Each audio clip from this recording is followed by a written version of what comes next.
I'm just curious.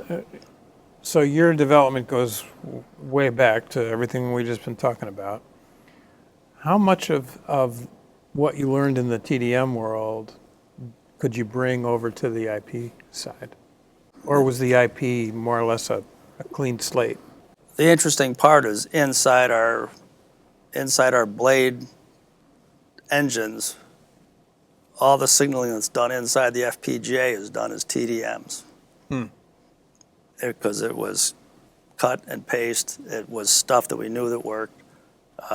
Much of that is, and the internals of what's in the engines is existing IP that we've had all along.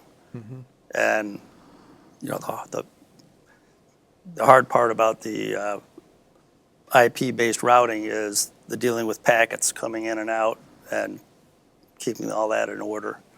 But once they're inside, they become an audio TDM. Customers ask about that. You know, isn't IP inherently unreliable? But the things that we do to ensure packet delivery and the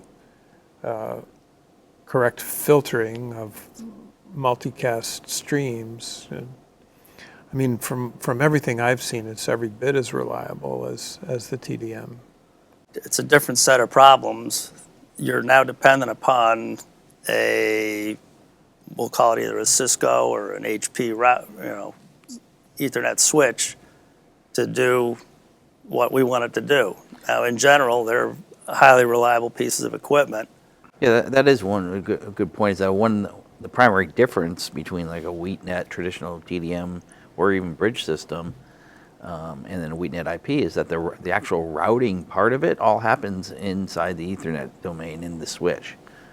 So it's essential that it gets configured correctly. The IGMP gets configured correctly.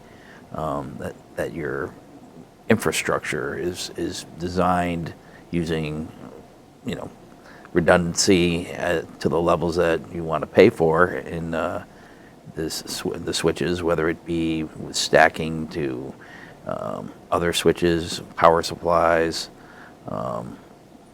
wiring infrastructure.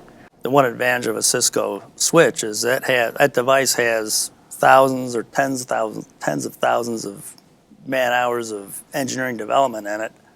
The odds are it's going to be pretty reliable because of who it is and what they do and the volume of these things that are made. Well, if you're at its mercy, you hope it's a good piece of gear.